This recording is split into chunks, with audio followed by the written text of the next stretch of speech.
Assalamualaikum warahmatullahi wabarakatuh. Perkenalkan, nama saya Dimas Eka Saputra. Di sini saya akan memenuhi tugas dari Bapak Henry, yaitu tentang mengenai bedah makalah SWOT.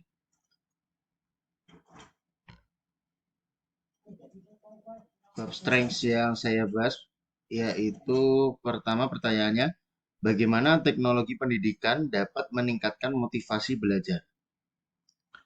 Yang harus kita ketahui, baik di dunia pendidikan, kesehatan, atau dimanapun itu berada, hal yang harus diperhatikan untuk dapat meningkatkan motivasi belajar, terutama peserta didik, kita harus memperhatikan yaitu satu, membuat pembelajaran yang lebih menarik dan interaktif. Yang kedua, memberikan umpan balik yang cepat dan akurat. Yang ketiga, memungkinkan pembelajaran yang lebih personal. Empat, meningkatkan keterampilan berpikir kritis dan pemecahan masalah.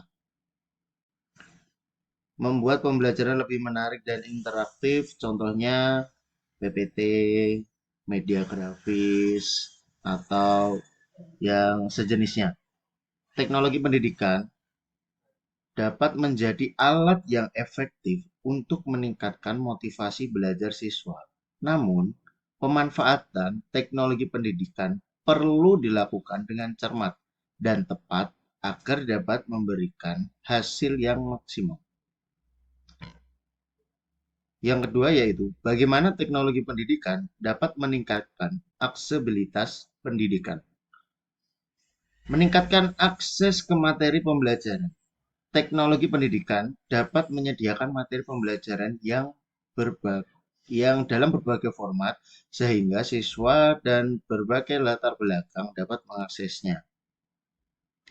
Misalnya, materi pembelajaran dapat tersedia dalam format digital seperti e-book, video, animasi, diagram, dan lain sebagainya.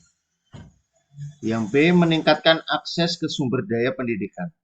Teknologi pendidikan dapat menyediakan akses ke berbagai sumber daya pendidikan, seperti perpustakaan digital, laboratorium virtual, dan komunitas belajar online, atau aplikasi pinjam buku online. Yang ketiga yaitu meningkatkan akses ke pembelajaran jarak jauh. Teknologi pendidikan memungkinkan pembelajaran jarak jauh, sehingga siswa dapat belajar dari mana saja dan kapan saja. Tetapi yang perlu diingat ketika kita ingin menggunakan pembelajaran jarak jauh, kita harus memperhatikan suatu kondisi wilayah tersebut.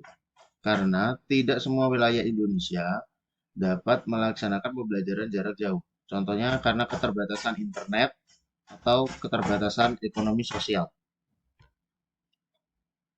Yang ketiga, bagaimana teknologi pendidikan dapat memfasilitasi pembelajaran yang terpersonalisasi. Yang pertama, mengembangkan pembelajaran adaptif. Pembelajaran adaptif adalah pembelajaran yang disesuaikan dengan kebutuhan dan gaya belajar masing-masing siswa.